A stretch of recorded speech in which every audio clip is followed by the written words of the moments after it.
Oke,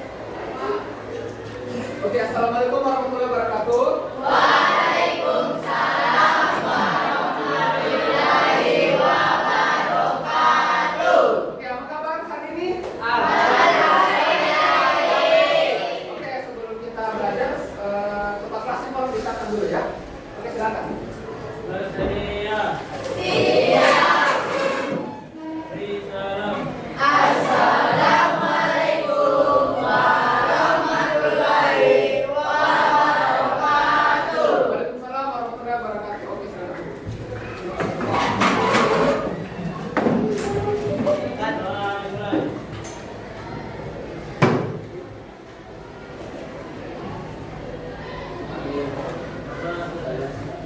Oke, saya cek dulu belakangnya ya.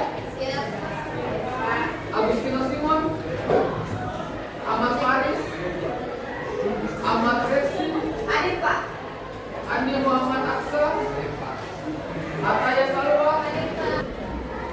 Oke, jadi hari ini kita akan membahas tentang ini AI. Jadi untuk mapel ini, jadi ada mapel ini coding dan kecerdasan artifisial. Jadi kita akan membahas tentang bagaimana sih itu komponen-komponen AI. Oke, sebelum kita menyaksikan materi, jadi saya mau tanya dulu, kira-kira ada tidak pernah yang pekerjaannya atau tugas-tugasnya menggunakan AI? Ada pernah? Ada. Biasanya kalian itu menggunakan AI apa? Ada yang bisa? Mana?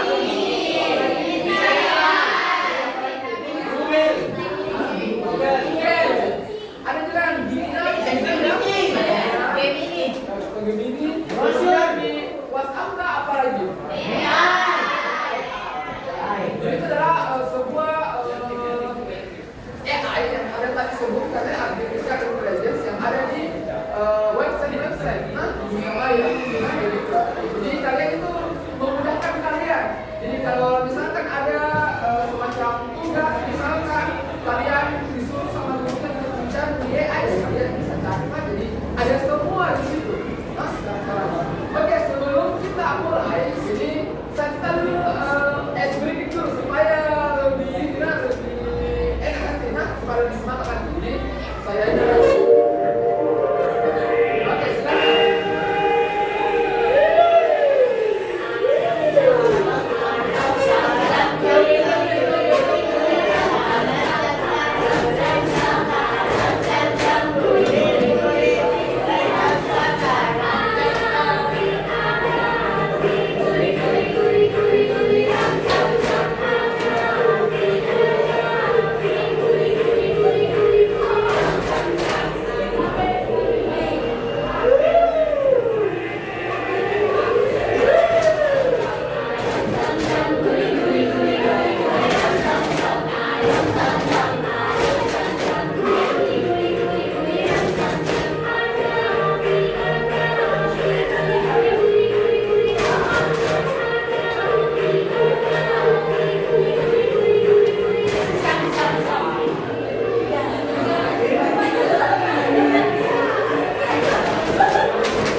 Nah, sebelum kalian tahu apa sih bagaimana itu AI, jadi saya mau sampaikan tujuan pembelajarannya. Jadi tujuan pembelajaran untuk pada hari ini adalah yaitu adalah kalian atau murid mampu menerapkan KA atau kecerdasan artifisial pada area pemanfaatan khusus dan umum. Jadi kalian mesti melihat bagaimana sih pemanfaatannya AI atau kecerdasan artifisial baik di bidang umum atau maupun khusus. Nah, kira-kira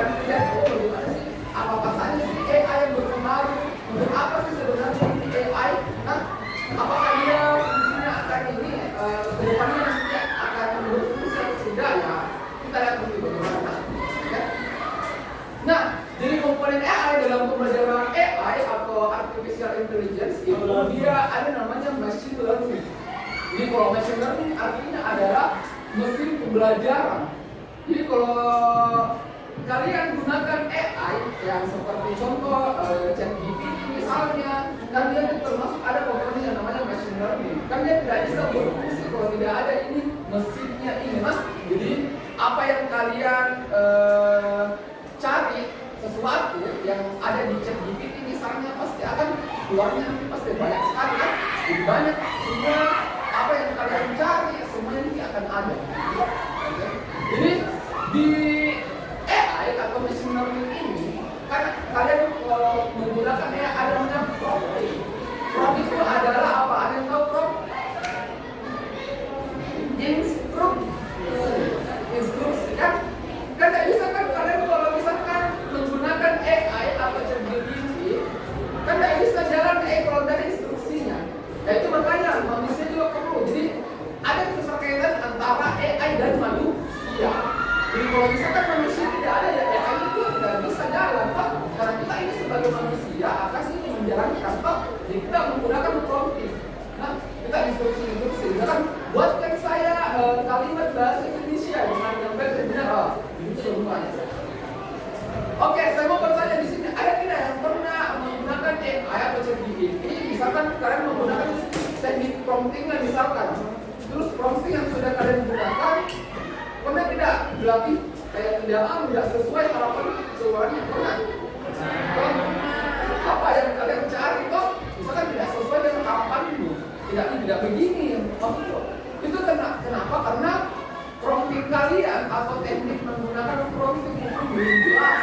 Mungkin masih secara umum, kan kalian mau secara khusus, itu makanya teknik prompting ini harus sangat baik, Oke, kita lanjut. Jadi komponen pembelajaran AI dan pemanfaatan AI di dalam pendidikan. Nah, apa itu kecerdasan buatan atau AI? Kalau bahasa Indonesia namanya kecerdasan artifisial, KA istilahnya. Kalau bahasa Inggrisnya artificial intelligence. Nah, jadi kecerdasan buatan atau AI adalah bidang ilmu komputer yang didedikasikan untuk menciptakan mesin yang dapat meniru kecerdasan manusia. Dia dapat meniru kecerdasan manusia, kan? Ya apa yang kita tanyakan dulu dia pasti dia cuma meniru, kan? Nah, jadi AI sama manusia itu saling berkaitan, kan? Dan tadi saya sudah jelaskan kita tidak bisa menggunakan AI, tidak bisa dapat berfungsi kalau tidak ada manusia. Manusia kan yang ini, yang kasih periksa atau promptingnya supaya AI ini akan berjalan. Nah, memungkinkan komputer untuk melakukan tugas-tugas seperti belajar dari pengalaman, mengenali pola, memahami bahasa alami, memecahkan masalah dan membuat keputusan tanpa dilakukan secara eksplisit untuk setiap tugas. Nah, di dalam konteks pendidikan, AI bertindak sebagai katalisator transformatif. Teknologi ini memberikan pengalaman belajar yang dipersonalisasi, membangun interaksi yang sangat responsif, dan menyediakan pengetahuan yang penting untuk peningkatan berkelanjutan. Dan menentukan ini gaya belajarnya siswa, kecepatan dan preferensi untuk menyesuaikan materi dan metode pengajaran agar sesuai dengan kebutuhan individu. Jadi saya biasanya juga memanfaatkan AI dan sesuai dengan kebutuhan saya. Nah, saya bisa kalau di kelas ini kayaknya bagus ini metode pembelajaran ini yang saya lakukan. Nah, gitu. Nah, kemudian mentor virtual. Jadi ini kayak mentor virtual maksudnya kayak kita sebagai guru virtual di dalam dunia maya. Dia sebagai pembimbing interaktif, menyediakan penjelasan, membantu siswa, memberikan umpan balik langsung, melalui grafik, animasi, dan skenario. Nah, yang ketiga ada asisten suara. Pernah tidak asisten suara yang Google apa? Voice. Ada tuh yang tolong. Ada suaranya. Jadi kita bisa menjelaskannya bisa kita ini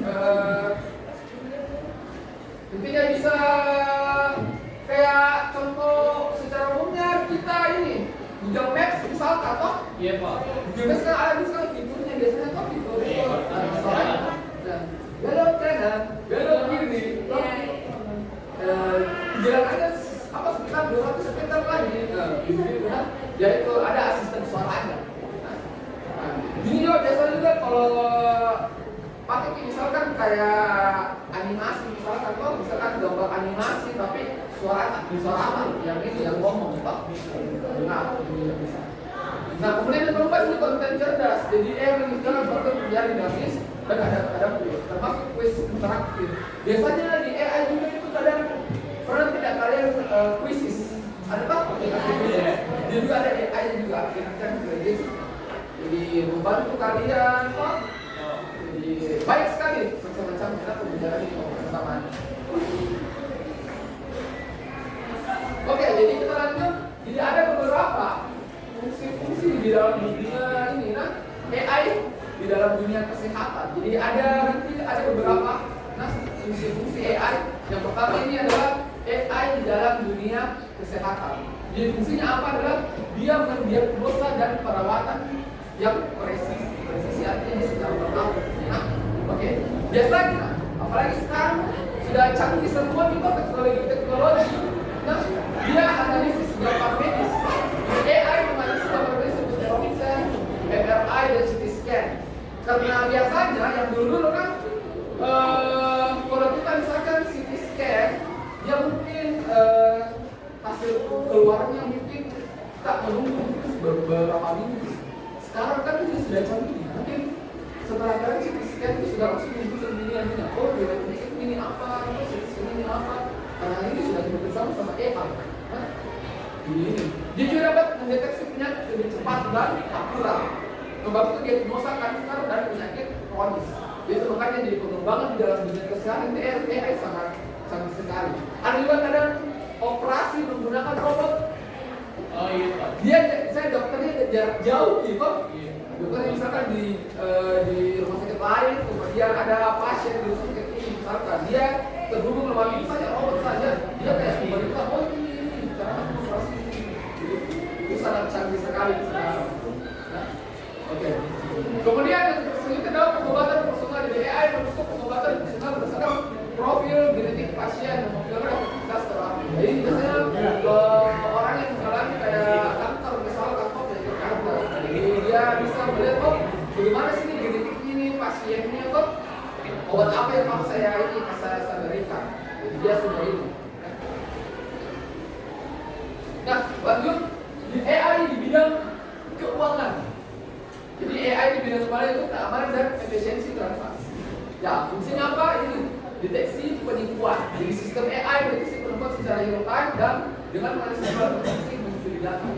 Nah, ini kadang banyak sekali nih bank-bank. Kalian pernah tidak lihat mobile banking ada Brimo? Iya. Biasanya itu di Brimo dia sudah ada nih kayak alat mendeteksi kayak ini transaksi mencurigakan. Misalkan transaksinya misalkan triliunan, misalkan saya misalkan transfer uang 1 triliun ke rekening tak, kan itu mencurigakan tuh. Saya kayak kok bisa ini dari sekarang uang padahal ini pekerjaannya ini gitu, apa coba? Nah itu dia dapat mendeteksi. Nah, kemudian penilaian kredit, jadi kredit skor namanya untuk evaluasi kelayakan kredit lebih cepat sebagai kredit meminimalkan risiko. Jadi kredit itu kayak misalkan cicilan begitu Pak, cicilan kredit. Dia lihat bagaimana ini cicilannya, kelayakannya apakah dia objektif kah atau tidak. Nah, kemudian ada algoritma trading. Jadi algoritma trading otomatis meningkatkan kecepatan dan akurasi investasi di pasar saham. Para bilang tidak pasar saham. Yang ada yang jalan-jalan biasanya yang ekonomi Indonesia, pasar saham, apa gitu ya, bursa efek pernah dengar? Tidak pernah dengar. Oke, itu kalau bursa efek yang misalkan saham-saham yang ada di seluruh dunia. Kalau di Indonesia namanya IHSG. Saham. Jadi kalau misalkan dolar misalkan naik, otomatis dia sahamnya akan menurun. Nah ini dia akan dipantau dengan AI biasanya, algoritmanya kan.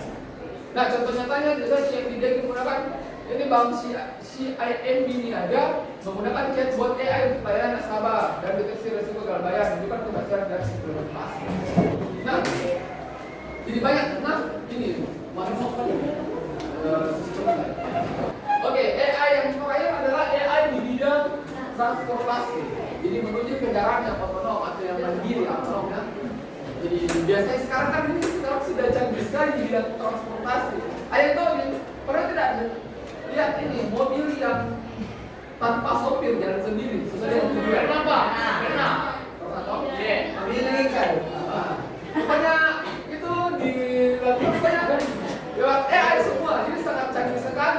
Baru-baru ini ada produser. Jadi top pernah dengar Tesla?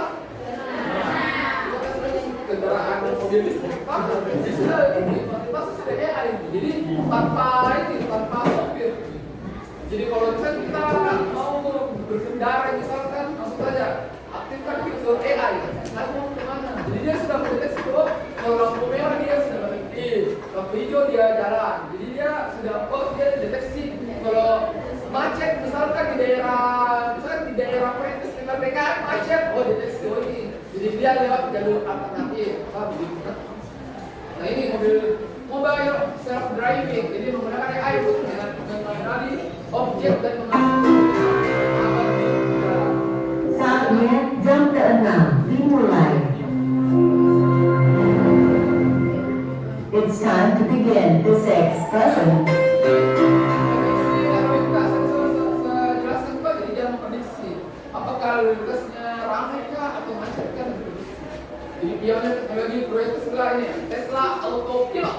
Nah, jadi dia ini autopilot, jadi dia akan mengendari baru self driving sebagai pemimpin. Jadi transportasi umum juga memperkuat sistem transportasi umum dengan prediksi dan pengetahuan jadwal yang cerdas. Jadi sangat banyak sekali penggunaan dengan AI atau KA. Kalau bahasa Indonesia kecerdasan artifisial, bahasa Inggris adalah AI, artificial intelligence.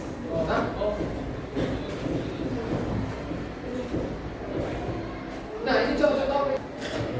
Nah, jadi sekarang karena sudah gini saya jelaskan, jadi ada tugas. Jadi kita studi kasus saja, kan studi kasus. Jadi studi kasusnya ini adalah terkait tentang ini pembelajaran AI. Jadi instruksinya bagaimana? Jadi saya kasih nanti studi kasus.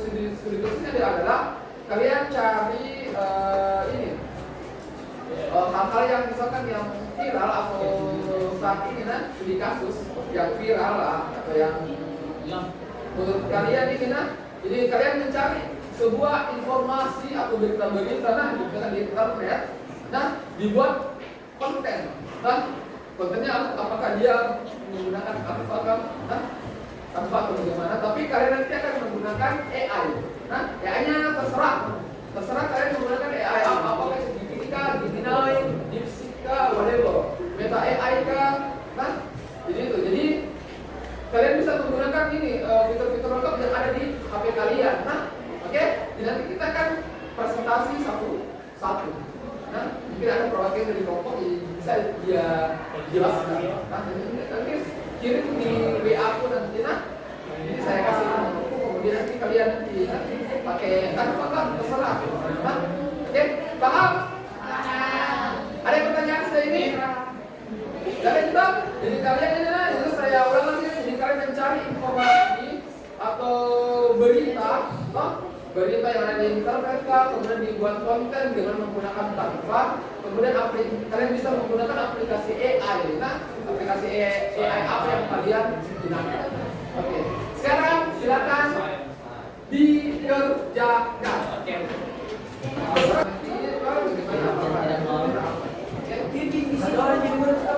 Ya, orang punya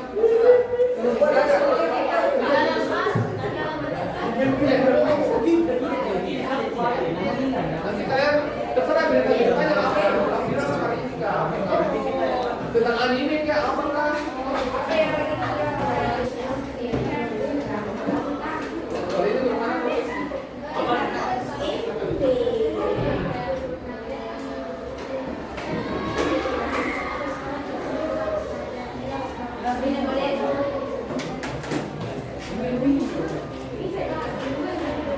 Kenapa?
Kasihan. tampak menangis histeris setelah insiden tersebut.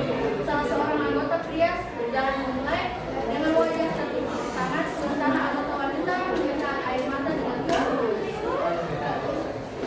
Masalah bagi Mama Asa, Badan Sambodo ini mengimbau masyarakat agar tidak saling menyalahkan atau membuli pasangan pula, karena insiden itu tidak disengajai. Ia menyampaikan bahwa saat upacara penurunan bendera sore harinya, Paskibra sudah tampil lebih meski sifat trauma. Video dan rekaman suasana tadi sekolah Paskibraka terus menyebar di media sosial dan platform berita dari sehingga Selasa 19 Agustus 2025 memperpanjang perhatian publik terhadap peristiwa ini, terhadap juga beberapa liputan berbasis video di platform seperti YouTube, TikTok, Instagram, turut menyoroti insiden dan suasana emosional pasca peristiwa.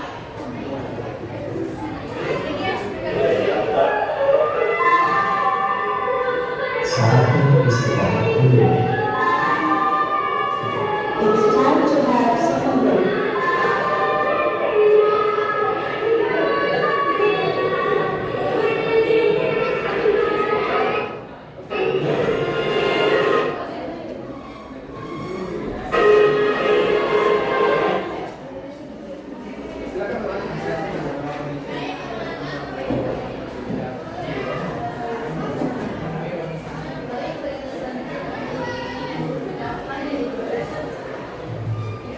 Berita yang sedang viral dikatakan ini pada Minggu 17 Agustus 2025 lebih dari 4.000 pendaki melakukan pendakian ke puncak Gunung Buarai untuk mengikuti upacara hari ulang tahun. Kejelasan alam bone-bone.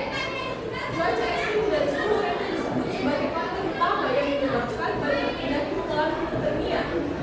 Bisa menutup operasi siaga bersama setelah sebagian besar pendaki turun kembali.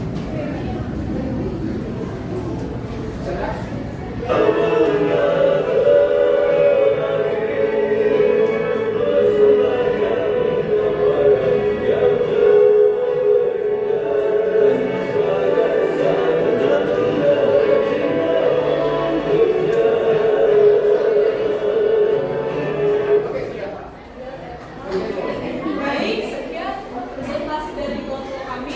Maaf bila ada kurang dalam penjelasannya. Assalamualaikum warahmatullahi wabarakatuh.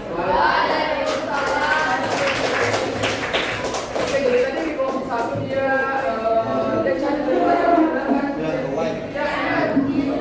dia ada tadi buktinya ini dia ada ya silakan kelompok ini baca saja dulu ya nanti kita akan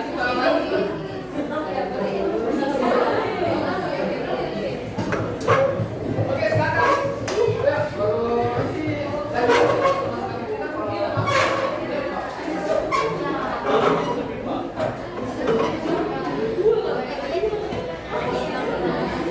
Assalamualaikum warahmatullahi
juga mengajarkan beberapa tantangan serius yang perlu diatasi. Itu kan masih bertanggung jawab dan etis. Jadi kadang tadi yang kalian tadi gunakan kan ada sebuah berita, nah jadi beritanya kan dapat dicek. Jadi kalian harus memang apakah itu beritanya kan hoax atau tidak. Jadi itu tantangannya. Nah bagaimana sih kronologinya? Jadi ketergantungan berlebihan biasanya kan jadi risiko menjadi terlalu bergantung pada AI. Nah yang dapat menambah pengembangan keterampilan dan sistem kemudian masalah. Kemudian informasi data lebih penting juga pengumpulan dan penyimpanan data siswa yang ekstensif oleh sistem AI menimbulkan kekhawatiran serius tentang keamanan dan privasi. Tidak harus diamankan informasi kita. Kemudian interaksi sosial berkurang. Nah, kalau orang sering menggunakan AI dia menjadi kayak ketergantungan sekali nih kadang ini interaksinya sama ini. Jadi kesenjangan akses juga tidak semua siswa atau sekolah memiliki akses yang sama terhadap teknologi AI. Jadi misalkan kalian kan sekolah di perkotaan, nah, jadi tidak sama misalkan aksesnya jadi kayak kesenjangan antara perkotaan dan pedesaan.